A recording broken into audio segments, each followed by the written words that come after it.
சட்டைக்குள் புதைந்து கிடக்கும் கந்தக நெருப்பே, ஆதி தமிழன் எவனும் சாதி தமிழன் இல்லை என்று அசல் தமிழனாய் வலம் வரும் நாம் தமிழரே, தமிழனை ஒன்றிணைக்கும் மாய மந்திர மலையே, முல்லை பெரியாற்று அரசியலில் முத்திரையை கிழைத்தவனே, தமிழ் கடவுள் முருகனுக்கு விழா எடுக்கும் குறிஞ்சி கோமானே, உழைக்கும் உழவனின் ஒட்டுமொத்த குரலாய் ஒலித்த இயற்கை விஞ்ஞானி நம்மாழ்வானின் மாற்று உருவே, நிலமற்ற ஏழை உழவனின் நிலையில்லா வாழ்வை உயர்த்த போராடும் நாளைய சட்டமே, வீழ்த்த நினைப்பவர்களுக்கு முன்னால் வாழ்ந்து காட்டும் தமிழரின் அடையாளமே, கலங்கடிக்கும் கடலுக்கு முன்னே கம்பீரமாய் எழும் அரசியல் பேரலையே, மூவேந்தர்களின் வீரத்தையும் ஒருங்கே பெற்ற புறநானூரே, சாதி மதங்களை தீயிட்டு கொளுத்தி சமத்துவம் படைக்கும் சமூக நீதியே, புரட்சியாளர் அம்பேத்கர் அவர்களின்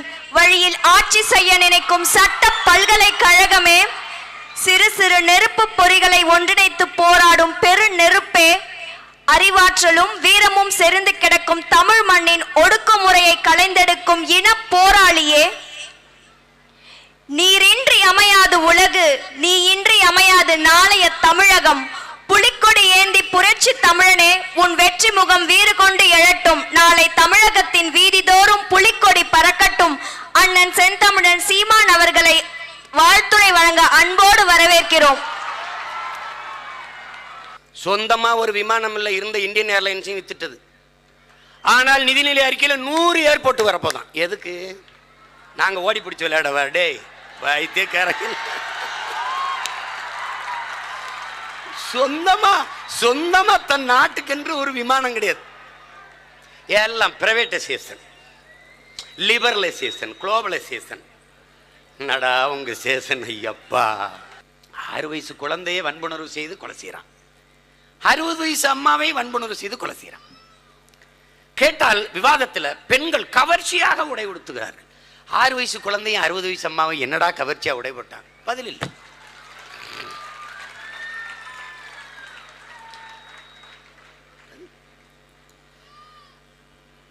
சட்டங்கள், காவல்துறை, இராணுவம், நீதிமன்றங்கள், சிறை எல்லாம் இருக்கிறது.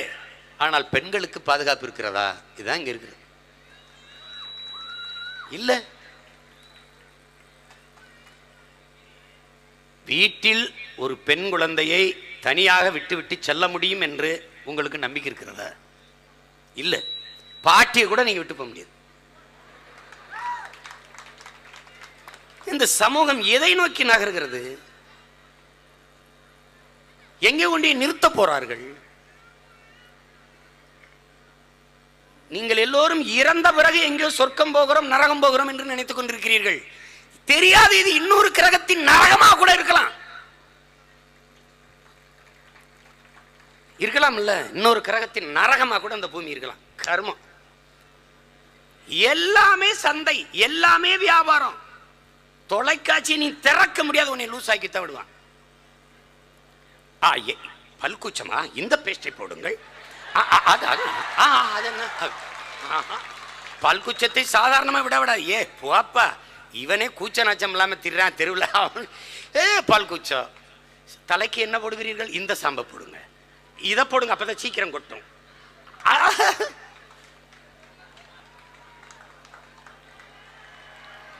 கால கொடுமை. படம் போட்டாங்கன்னா படத்துக்கு இடையில விளம்பரம் போடுவாங்க. இப்ப விளம்பரத்துக்கு இடையில கொஞ்சோண்டு படம் போடுறாங்க. காரணம் என்ன? சந்தை. சந்தை, வெரி பிக் மார்க்கெட். இதுல நீங்களும் நானும் ஒரு பண்டம் தான். கொஞ்சம் நான் படிச்சுட்டு கை நிறைய சம்பாதிக்க. எவ்வளவுப்பா? 2 lakhs. சரி, யாருக்குப்பா முதலாளி? அவன் எந்த நாட்டில் இருக்கான்னு தெரியாது, வெளிநாட்டு முதலாளி. ஒரு தம்பி கோபிநாத் நீயா நானால விவாதம் பண்ணிட்டு இருக்காரு. அதுல வெளிநாடுகளில் வேலை செய்யறவங்கள தேச துரோகிகள்னு ஒரு தம்பி சொல்றான். ஒரு தங்கச்சி அவனை கேட்குது, சரி நாங்க வெளிநாட்டில் போய் வேலை செய்யறோம், நாங்க தேச துரோகிகள், நீங்க இங்க இருந்து யாருக்கு வேலை செய்யறீங்கன்னு கேக்குது. நீங்க இங்க இருந்துகிட்டே வெளிநாட்டு முதலாளிக்கு வேலை செய்யறீங்க, நாங்க அங்க போய் செய்யறோம், நீங்க இங்க இருந்து செய்யறீங்க. அவ்வளவுதான். நீங்கள் அடிமைகள், அந்நிய முதலாளிகளின் கைக்கூலிகள் இங்கு தயாரிக்கப்படுகிறார்கள். அதான் இங்க இருக்கிற சிஸ்டம். நாம அமைப்புங்கிறோம், அதை சில பேர் ஆங்கிலத்தில் சிஸ்டம் சரியில்லைன்னு. இதான் இங்க இருக்கிறது. இந்த முதலாளி கொடுப்பார் 2 லட்சம் சம்பளம் வாங்கி, இவர் ஒரு தொலைக்காட்சி வாங்குவார். அது யார் தயாரிச்சது? அவர் தான். இவர் ஒரு அலைபேசி வாங்குவார், செல்போன். அது யார் தயாரிச்சது? அவர் தான். இவர் ஒரு குளிரொட்டி வாங்குவார், தயாரிச்சது யாரோ அவர் தான். இவர் ஒரு கார் வாங்குவார், மயில் உந்து, தயாரிச்சது யாரோ அவர் தான். அவன் தயாரிக்கிற பொருளை வாங்கி நுகர்கிற நீயும் ஒரு பண்டம், அவ்வளவுதான். ஆனாலும் நீ சொல்கிறாய் நான் நல்லா வாழ்ந்து கொண்டிருக்கிறேன். இது ஒரு வாழ்க்கை. இது ஒரு வாழ்க்கை. கேவலம் கேவலம். இப்போலாம் நீ வீடுலாம் கட்டணும்னு நினைச்சிடாத, கட்ட முடியாது. கம்பிக்கு வரி, செங்கலுக்கு வரி, சாந்துக்கு வரி. நீ வரிதாப்பு கட்ட முடியும், வீடு கட்ட முடியாது. வரியத்தான் கட்டலாம், வீடு கட்ட முடியாது. முடிச்சு தள்ளிட்டான். கடைசியா இந்தியா விற்பனைக்குன்னு ஏலம் போடுவான் ஒரு நாள் நிதிநிலை அறிக்கையில். இப்ப இங்க பாரு, இப்ப தொடர் வண்டி வியாபாரத்துக்கு வருது, எல்லாம் வியாபாரத்துக்கு வருது. வங்கி எல்லாம் தனியார் மயமாயிருச்சு. நீங்க அறிவிற்சிறந்த என் சொந்தங்கள் சிந்திக்கணும், என் தம்பி தங்கைகள், அறிவார்ந்த ஆசிரியர் பெருமக்கள், பேராசிரியர் பெருமக்கள். நிதிநிலை அறிக்கையில் மாண்புமிக்க, மதிப்புமிக்க, மேன்மை மிக்க நிதியமைச்சர் அம்மையார் நிர்மலா சீதாராமன் அவர்கள் படிக்கிறார்கள், நீங்கள் வங்கியில் பணம் போட்டிருந்தீர்கள் என்றால் வங்கி ஒருவேளை திவால் ஆகிவிட்டால் நீங்க 50 லட்சம் போடுங்க, 5 கோடி போடுங்க, எத்தனை பணம் எவ்வளவு போட்டிருந்தாலும் 5 லட்சம் இழப்பீடு தருவோம். That's all. வங்கி ஏன் திவால் ஆகிறது? அப்ப அதுக்கு என்ன அர்த்தம்? திவால் ஆயிரும். அது எப்படி இருக்கு பாருங்க. அவன் என்ன சொல்றான்? பணத்தை தூக்கிட்டு சுருட்டிக்கிட்டே திவால் ஆயிருச்சுன்னு ஒரு இதை ஒட்டிட்டு போயிட வேண்டியதான். நினைச்சா யாராவது 5 லட்சம் கொடுத்து விடுவான். எப்படிப்பட்ட ஒரு நாடு பாருங்க. எதுக்கு வங்கி, அரசு துறை நிறுவனங்கள் எல்லாம் ஏன் தனியார் மயப்படுத்தப்படுகிறது? அது இழப்பில் வருது. அரசு நடத்தும் போது இழப்பு வருவது, தனியார் நடத்தும் போது எப்படி லாபம் வருகிறது? பதில் கிடையாது. ஒரே ஒரு கேள்வியை அன்பு தம்பி தங்கைகள் எழுப்ப வேண்டும். எல்லாமே தனியார் மயம் என்றால் அரசின் வேலை என்ன?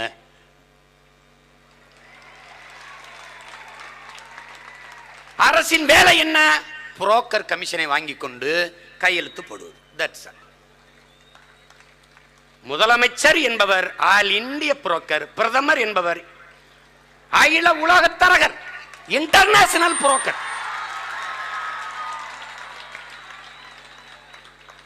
உங்களுக்கு சிரிப்பா இருக்கு, நம்ப முடியல. இல்ல இப்ப அண்ணன் ஒரு வாடகை வீட்டுக்கு குடி போறேன்னா அந்த தரகர் என்ன பண்ணுவாரு? என்கிட்ட எப்படி சொல்லுவாரு? ஐயா நல்லா சுற்றி மரங்கள்யா, நல்லா குழு குழு குழுன்னு காத்திருக்கும்யா, 24 hours வாட்டர் ஃபெசிலிட்டிஸ்யா. அவர் மொழியிலேயே சொல்கிறேன் பாரு. அப்போயா முக்கியமானவர்கள்லாம் கூட்டியிருக்கிறனால எலக்ட்ரிசிட்டி கட் ஆகாதியா, சரியாக இருக்குமியா, அருமையான ரோடு வசதி இருக்குங்கய்யா, பக்கத்துலேயே தேட்டர் இருக்குது, ஹாஸ்பிட்டல் இருக்குதுயா, பள்ளிக்கூடம்லாம் இருக்குயா, அங்கே வாக்கிங் போகிறோன்னா போகலாங்க, அங்கே ஒரு வீடு இது திடல் இருக்குதுங்கய்யா, எல்லாம் சொல்லி என்னை கூட்டி போகிற மாதம் 25,000 வாடகைங்கய்யா. சரி, அங்கே வீட்டு உரிமையாளர்கிட்ட போய் ஐயா நல்ல மனுஷன், கை நிறைய சம்பளம் வாங்குது, 1ஆந்தேதியிலேருந்து 5ஆந்தேதிக்குள்ள டான்னு வாடகை கொடுத்துரும், பொண்டாட்டி 2 பிள்ளை தான், பிக்கல் பிடுங்கல, ஆள் தண்ணி போடாது சலம்பாது, நல்லா பார்த்துக்கிறோம், நீங்கள் கொடுங்க, நம்பி கொடுக்கலாமியா. வீட்டுக்காரன்ட்டையும் பேசி எனக்கிட்டையும் பேசி வீட்டை எனக்கு குடியேற்றிட்டு கமிஷன் வாங்கிட்டு போகிறவருக்கு பேர் வீட்டு புரோக்கர். ஜப்பான் முதலாளி வா, கொரியன் முதலாளி வா, ரஷ்ய முதலாளி வா, சீன முதலாளி வா, எல்லாம் இந்தியாவில் தயாரி. இந்த புரோக்கருக்கு பேர் என்ன? நாட்டு புரோக்கர். That's all.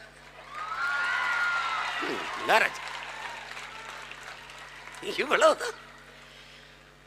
கப்பலில் வர்த்தகம் செய்தவனை போராடி விரட்டிவிட்டு வானூர்தியில் வர்த்தகம் செய்ய வருகிறவனை வாவா என்று கூப்பிடுவது இன்றைய பொருளாதார கொள்கை. இவ்வளவுதான் ராஜா எக்கனாமிக்ஸ். இவ்வளவுதான் இவங்க எக்கனாமிக்ஸ்.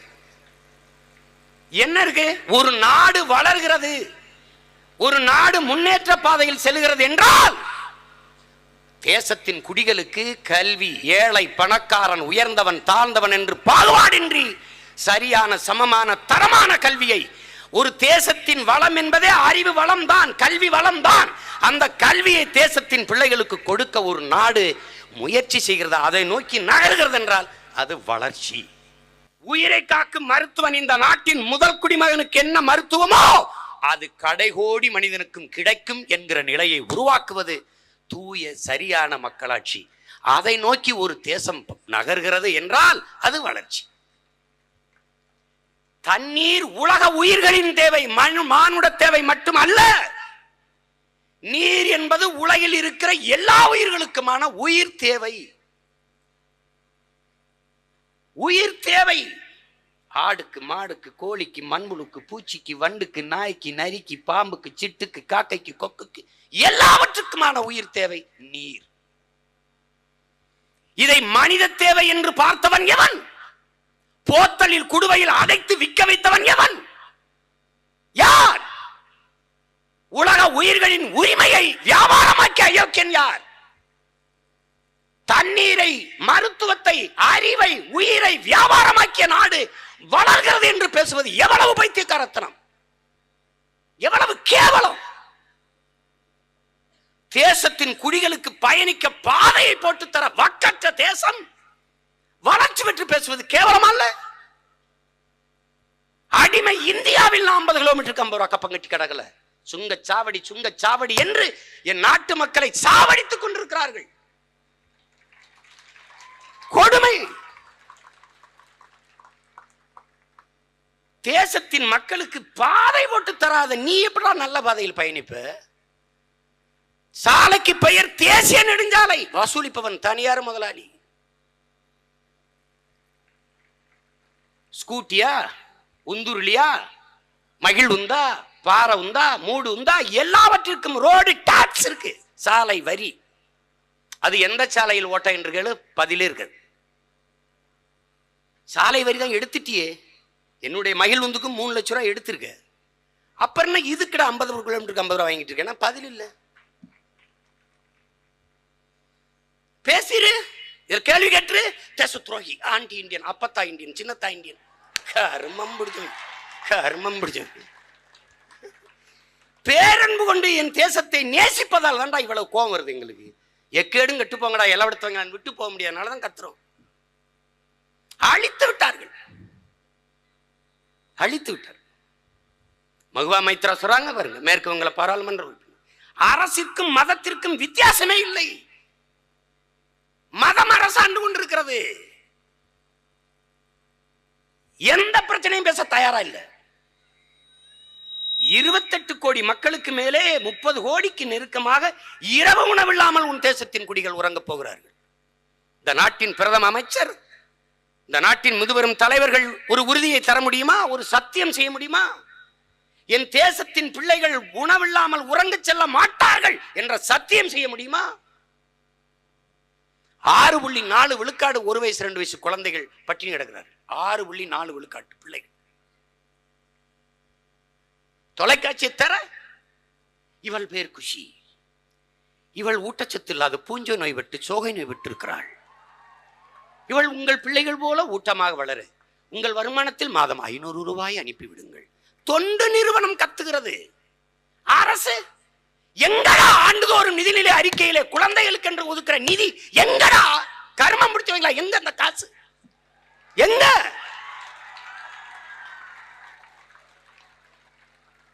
தேசத்தின் எதிர்காலத்தை, நம்பிக்கையை, நாளைய நாட்டுக்களை இப்படி பட்டு போக விட்டு, வாடி போக விட்டு, சோர்லாம் போட்டு பேச்சு வாயில டெவலப். என்ன டெவலப் இருக்கு? எங்கிட்டு டெவலப் ஆகுது? எங்களுடைய பொருளாதார கொள்கை என்ன? சிற்றூர்களின் பொருளாதார வளர்ச்சிக்கு வேணா திட்டம் வச்சிருக்கேன்னா, கிராமங்கள் காலியாகி நகரங்கள் பெருத்து கொண்டிருப்பதை பத்தி கவலைப்படுறானா? ஸ்மார்ட் சிட்டி இருக்கு, ஸ்மார்ட் வில்லேஜ் இருக்கா? கிளீன் இந்தியா திட்டம் போடுற, கிரீன் இந்தியா திட்டம் இல்லாத உன் நாடு எப்படி நீ சரியா கொண்டு வருவ? இப்ப 4150 கோடி தூய காற்றுக்கென்று நிதிநிலை அறிக்கையில நிதி ஒதுக்கியிருக்கீங்களே, காத்தை எந்த கடையில வாங்கிட்டு வந்து தரப்போறிய? தூய காற்ற அறிவு இருக்கிறவர்கள் செய்யல செயலாது. 4150 கோடி. வின்சென்ட் சர்ச்சில் சுதந்திரம் கொடுக்கும் போது இந்தியர்களுக்கு விடுதலையின் அருமை தெரியாத, சுதந்திரத்தின் அருமை தெரியாது, கொடுத்துறாதென்றார். அவன் இனிக்க பேசுகிற வாயும் இரக்கமற்ற இதயம் கொண்டவர்கள் ஒரு நாள் குடிக்கிற நீருக்கும் சுவாசிக்கிற காற்றுக்கும் வரி போடுவார்கள் என்று சொல்லுங்கள். இந்த பைத்தியக்காரங்கள்ட்ட மாட்டிக்கிட்டு நம்ம படுற பாடு இருக்கு. நானும் கத்துறேன், என்னை கண்டுக்கிறது இல்லையா, அவாய்ட் பண்றாங்களாம். எந்த ஊடகம் காட்டுறதுல, எந்த பத்திரிகையும் போடுறதில்ல. நானும் அதை பத்தி கவலைப்படுறது இல்லை. நானும் கவலைப்படுறேன். ஒரு நாள் நீ என்னை தேடுவ. ரொம்ப நாளா ஒருத்தன் கத்திட்டு இருந்தான், தேடுவீங்க. வழி கிடையாது ராஜா, வேற வழி கிடையாது. ஆனா நான் விட்டுட்டு போயிருவேன் மட்டும் நினைக்க கூடாது. நீ என்னை தொடர்ச்சியா தோக்கடிச்சு பாரு, நீ தோத்து போவ. நான் இந்த வேலையை உண்மையிலேயே நேசிச்சு செய்கிறேன். நான் இந்த மண்ணை, இந்த மக்களை பேரன்பு கொண்டு காதலிக்கிறேன். அதனால நான் போராடுறேன். நீ என்னை நேசிக்காம போ. நம்ம பிள்ளைகளுக்கு, நம்ம மக்களுக்கு ஒரு நோய் இருக்குல்ல, உயிருக்குயிரா ஒருத்தன் நேசிப்பான், அவனை சுத்தல்ல விட்டு பான்பராக்கு பீடா போட்டு விட்டு குடிச்சிட்டு தெரியும், அவனை போய் கல்யாணம் பண்ணிட்டு.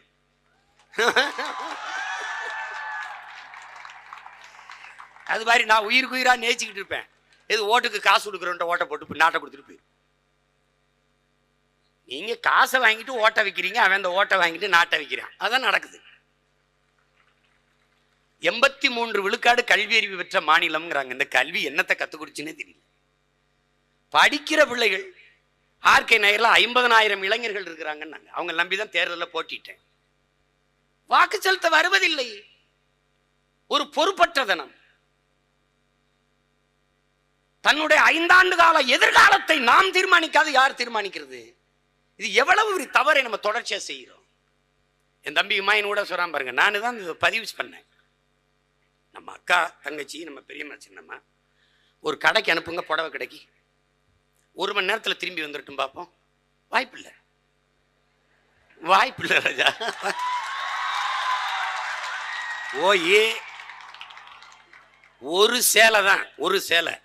அந்த கடைக்காரன் கை வெளிச்சு தலை சுத்தி கீழே விழுகிற அளவுக்கு அந்த புடவை போடு, இந்த புடவையை போடு, அதை கொண்டா, இதை கொண்டா, 100 சேலை எடுத்து ஒரு சேலையை தேர்வு செய்யுது. மாப்பிள்ள சாப்பிட போகலாம், எந்த கடைக்கு போனா? அந்த கடைக்கு போனா சுக்கா பக்காவா கொடுப்பான் மாப்பிள்ள, அங்க போவோம். அங்கன்னா நல்லா நெய் ரோஸ்ட் நல்லா இருக்கும். எது ஒரு வேட்டி சட்டை எந்த பொருள் வாங்கணும்னாலும் தேடி தேடி போய் வாங்குகிற நீங்கள் எதிர்காலத்தை தீர்மானிக்கிற தலைவனை ஏன் தேடுவதில்லை என்பதுதான் என்னுடைய ஆழ்ந்த மனவேதனை. நடிச்சா போதும்னு நினைக்கிறேன். தமிழர்களுக்கு சினிமாவை தவிர எதுவும் கிடையாது. வரலாறு அதுதான், வாழ்க்கையும் அதுதான், எல்லாமே சினிமாவா? ஒரு கர்மம். படம் பாரு, கைதட்டு, காசை கொடுப்போ. அப்படித்தானே கேரளாவில் இருக்குது, மேற்கு வங்கத்தில் இருக்குது. அப்படித்தானே? 66 லட்சம் ரூபா வரிப்பாக்கி வச்சவரை தேசத்தின் பெரிய தலைவர்னு போயிட்டு திரிகிற ஒரு கூட்டம் இருக்கு. அது கொண்டாடிக்கிட்டு இருக்குது ஒரு கூட்டம்.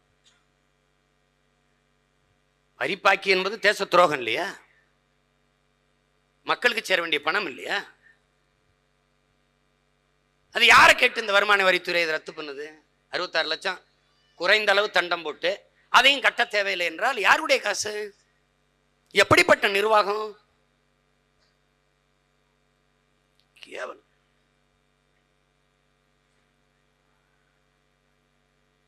இது என்னுடைய வேலை என்று நீங்க நினைத்தீர்கள் என்றால் மாற்றம் சாத்தியமில்லை.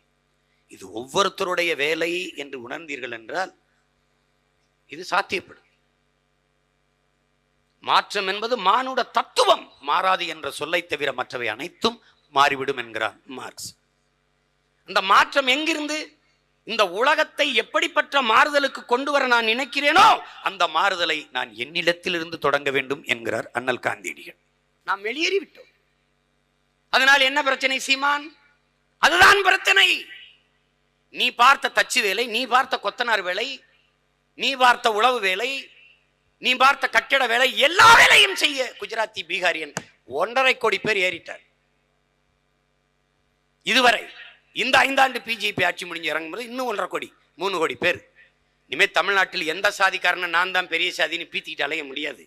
ஏன்னா அவன் தான் பெரிய சாதிக்காரனா வட இந்தியன் வந்துட்டான். மற்ற மாநிலங்கள் போல அல்ல. இங்க வந்த உடனே குடும்ப அட்டை பெற முடியும், வாக்காளர் அடையாள அட்டை பெற முடியும். பெற்றுக்கொண்டு அவன் உன் அரசியலை, உன் அதிகாரத்தை தீர்மானிப்பான். நீ நிலமற்றவன் ஆக்கப்படுவாய். பாருங்க, 1.5 கோடி பேர்னு கணக்கு வைங்க. 1.5 கோடி பேர் அதிகமா இருப்பான், ஆனா 1.5 கோடின்னு வைங்க. ஒரு ஆளுக்கு மாசம் 10,000 சம்பளம் வைங்க, குறைஞ்சபட்சம் 10,000. 1,30,000 கோடி ஒரு மாசத்துக்கு கிளம்புது. இங்கிருந்து உன் பொருளாதாரம் வட மாநிலத்துக்கு போகுது. ஏன்? நீ உழைக்கல. ஆனா இதே சென்ட்ரிங் வேலை, இதே தச்சு வேலை, இதே கொத்தனார் வேலையை மலேசியா சிங்கப்பூர்ல பாக்குற. இங்க டீ கிளாஸ் கழுவுறது இந்த சாதிக்கார பைய கழுவு, எச்சி கிளாஸை கழுவுறதா அப்படின்னு நீ வெக்கப்பட்ட. ஆனா துபாயில கக்குஸ் கழுவுற. இது நோய், உளவியல் நோய். உழைப்பில் இருந்து வெளியேறி விட்டான் தமிழன். இப்போது நீ நிலத்தில் இருந்து அகற்றப்படுவான். ஈழ தாயகத்தில் அடித்து விரட்டி சிங்களவர்கள் நம் தாய் நிலத்தை ஆக்கிரமித்தார்கள். இங்கே நிலத்தை அபகரித்து நம்மை அப்புறப்படுத்துவார்கள். நாம் நிலமற்றவர்களா ஆக்கப்படுவோம், பட்டுக்கொண்டிருக்கோம். ஆனால் அதை உணர்ந்திருக்கிறோமா? இல்லை. அங்கேயும் புரட்சியாளர் அண்ணல் அம்பேத்கர் சொன்னதுதான் உங்களுக்கு பதிவு செய்ய வேண்டியது இருக்கு. ஒருவன் அடிமையாக இருக்கிறான் என்பதை உணர்த்தி விடு, பிறகு அவனே கிளர்ச்சி செய்து போராடுவாங்கிறார். அதைத்தான் உங்கள் உடன் பிறந்தவன் தொடர்ச்சியாக செய்து கொண்டிருக்கிறேன். நாம் அடிமைகள். நான் தமிழன். அமெரிக்காவில் போய் ஐ ஆம் இந்து என்று அறிமுகப்படுத்த முடியாது. ஐ ஆம் கிறிஸ்டியன், ஐ ஆம் இஸ்லாம் எவரும் அறிமுகப்படுத்துவதில்லை என் அன்பிற்குரிய பிள்ளைகளே. ஐ ஆம் நாடார், ஐ ஆம் தேவர், ஐ ஆம் கோனார், அவரின் செட்டியார் என்றெல்லாம் அறிமுகப்படுத்த முடியாது. எழுதுங்கள் என் நெற்றியில் நான் அரேபியன் என்றுதான் முழக்கத்தை முன்வைத்தான் முகமது தர்விஷ். எழுதுங்கள் என் நெற்றியில் நான் இஸ்லாமியன் என்று சொல்லவில்லை. நாளை என் மதம் அழியுமானால், என் மார்க்கம் வீழுமானால் அதை கேட்க நான் இருக்க மாட்டேன், இன்றே வீழ்ந்து விடுவேன் என்று அவார் மொழி கவிஞன் ரசூல் ஹம்சத்து முழங்கவில்லை. நாளை என் மொழி அழியுமானால் அதை கேட்க நான் இருக்க மாட்டேன், இன்றே அழிந்து விடுவேன் என்றுதான் சொன்னான்.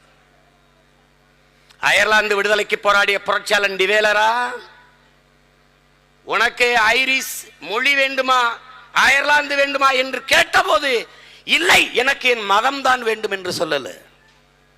என் தாய் நிலத்திற்கு இணையான ஒரு நிலத்தை உலகில் எங்கேனும் ஒரு இடத்தில் என்னால் பெற்றுக்கொள்ள முடியும்.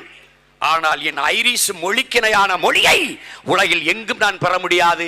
எனவே என நிலத்தை விட என் மொழிதான் முக்கியம், அதை கொடு என்று கேட்டான். உலகில் எந்த நாட்டுக்கு வேணாலும் நீங்கள் பயணம் செய்யுங்கள் அன்பு பிள்ளைகளே. ஐ ஆம் பிரிட்டிஷ் கிடையாது, ஐ ஆம் இங்கிலீஷ் தான். ஐ ஆம் பிரான்ஸ் கிடையாது, ஐ ஆம் பிரெஞ்சு தான். அப்படித்தான் நான் தமிழன். அப்படித்தான் நான் தமிழன். இந்தியன் என்ற ஒன்றே கிடையாது. அது அம்பக், வெற்று வார்த்தை. எவனும் இந்தியன் கிடையாது. இந்தியா என்பது பல தேசங்களின் ஒன்றியம், மாநிலங்களின் அவை. That's all your honour. அரசியல் சாசனம் புரட்சியாளர் அண்ணல் அம்பேத்கர் நமக்கு அறிவாசான் வகுத்து கொடுத்த அரசியல் சாசனம். India, that is Bharat, shall be an union of states. அவ்வளவுதான். அது யுனைடெட் ஸ்டேட் ஆஃப் அமெரிக்கா, அது யுனைடெட் கிங்டம், அது ஐரோப்பிய யூனியன். அதுபோல India United State of India. That's all. கவிக்கோ அப்துல் ரஹ்மான் சொன்ன மாதிரி வெள்ளைக்காரன் பெத்து போட்டு பேர் வச்சான், இவன் சொந்தம் கொண்டாடிட்டு இருக்கான். 1ஆப்பு 2ஆப்பு 3ஆப்பு 4ஆப்பு 5ஆப்பு படிக்கும்போது எங்கள் ஊர்லேயே படிக்கும்போது சான்சன் ஒரு வாத்தியார் எனக்கு இருந்தார்.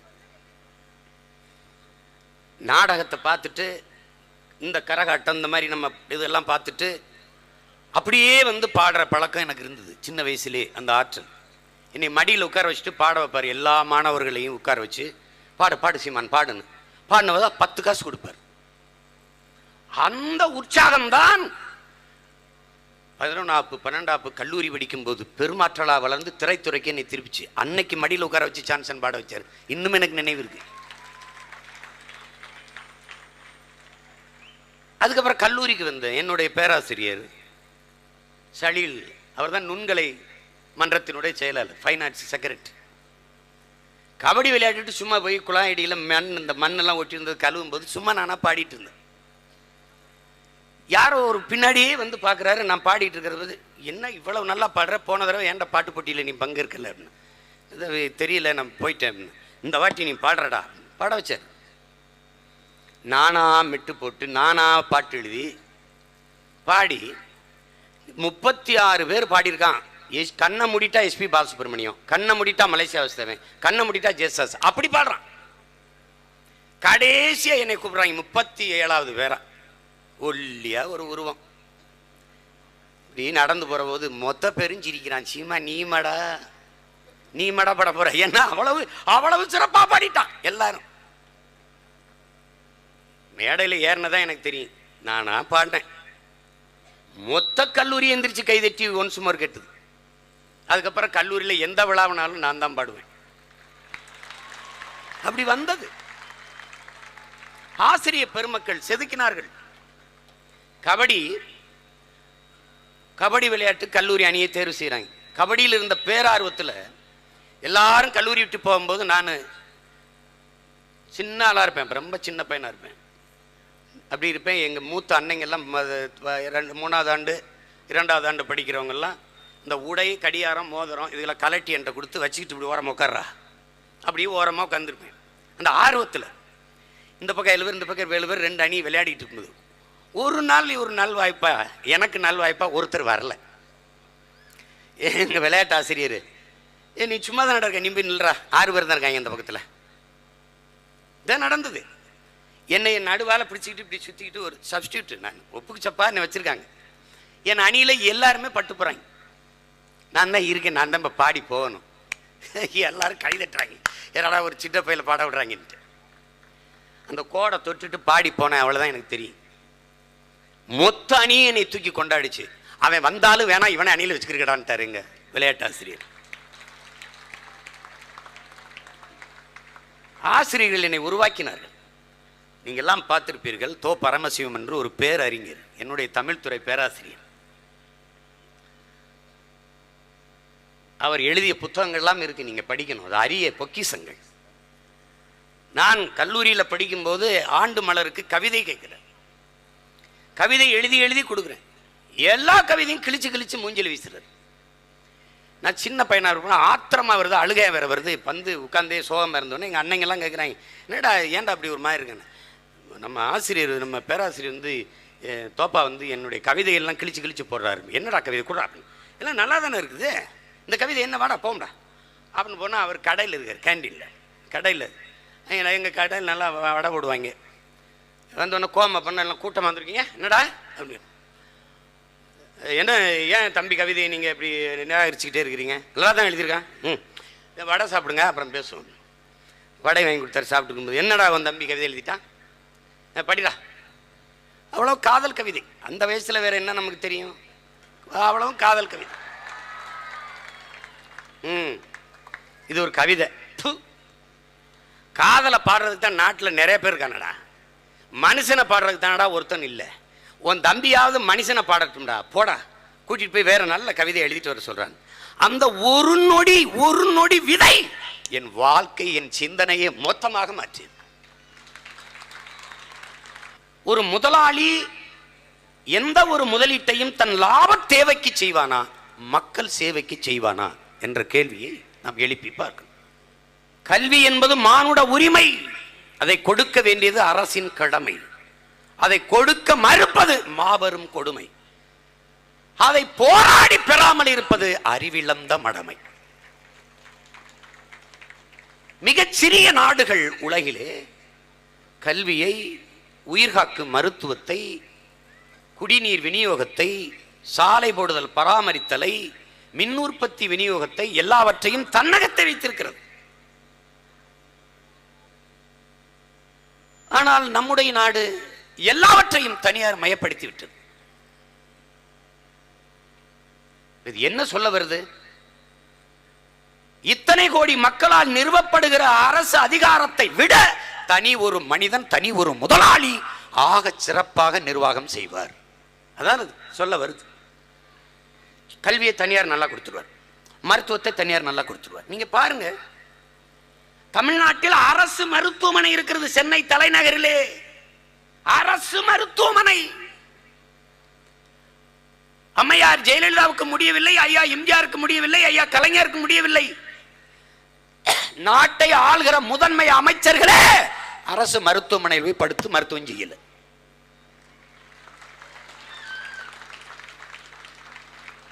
ஏன் இந்த சிந்தனை நமக்கு எழல?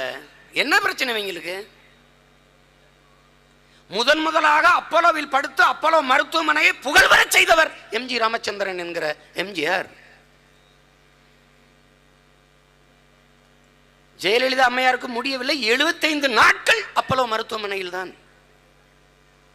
ஐயா கருணாநிதிக்கு முடியவில்லை, முதலில் எம்ஜிஆர் மருத்துவமனை, எம்ஜி ராமச்சந்திர மருத்துவமனை, பிறகு காவேரி. ஏன் தரமா இல்ல? ஏன் தரமா இல்ல? தரங்கெட்டவர்கள் கைகளில் அதிகாரம் இருப்பதால் தரம் இல்லை.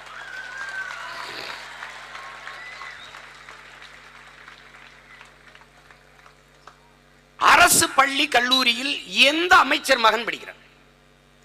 எந்த சட்டமன்ற பாராளுமன்ற உறுப்பினர் மகன் படிக்கிறார்?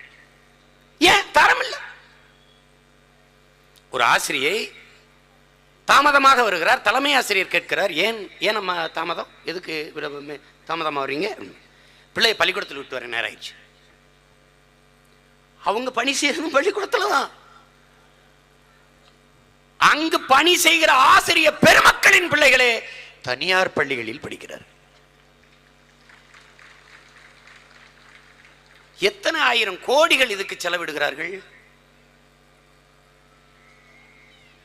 அப்போ இந்த மருத்துவமனை, இந்த பள்ளிகள் யாருக்காக, எதற்காக தரமற்றது? அரசு போக்குவரத்தை பாருங்க, அந்த ஓட்டுநருக்கு ஒருத்தர் எழுதுற சீட் பெல்ட் போட்டு ஓட்டு, இடவாறு போட்டு ஓட்டணும்னு ஒரு உத்தரவு வருது. நீங்க நம்ப முடியுதா பாருங்க, சீட்டே கிடையாது, ஒரு நாற்காலி போட்டு சும்மா உட்கார்ந்து வண்டி ஓட்டிட்டு இருக்காரு. ஒருத்தன் கீழே போய் பதிவு போடுறான், முதல்ல அவருக்கு சீட்டை கொடு, அப்புறம் அவர் பெல்ட் போட சொல்லு அப்படின்ட்டு. ஒரு பேருந்து ஓடுது, முன்பக்கமே முகப்பே இல்லை, அது எங்கே போகுது, எந்த ஊருக்கு போகுது, எதுவும் தெரியாது. அரசு போக்குவரத்து உங்களால் நம்ப முடிகிறதா? அரசு பேருந்துல மழை பெய்யுது, நம்ம அம்மா அக்கா தங்கச்சியும் கொடை பிடிச்சிக்குள்ள நின்றுட்டு இருக்காங்க, சத்தியமா நின்றுட்டு இருக்காங்க, சத்தியமா. அட கொடுமையே கொடுமையே இது. ஆனால் இது எல்லாத்தையுமே நம்ம பார்க்கிறோம், எல்லாத்தையும் பார்க்கிறோம். இது யாரு சரி செய்யறது என்கிற கேள்வியை நம்ம எழுப்புறது இல்லை. நமக்குள்ள அறச்சீற்றம் இல்லை, கோபம் இல்லை. அடிமை எப்படி பிறக்கிறான்? அடிமை எப்படி பிறக்கிறான்? அநீதியை எதிர்க்க துணிவில்லாதவன் சகித்துக் கொள்ளுகிறான், தொடர்ச்சியாக சகித்துக் கொள்ளுகிறவன் அடிமையாகிறான். இவ்வளவுதான். நம்ம அடிமை ஆயிட்டோம்.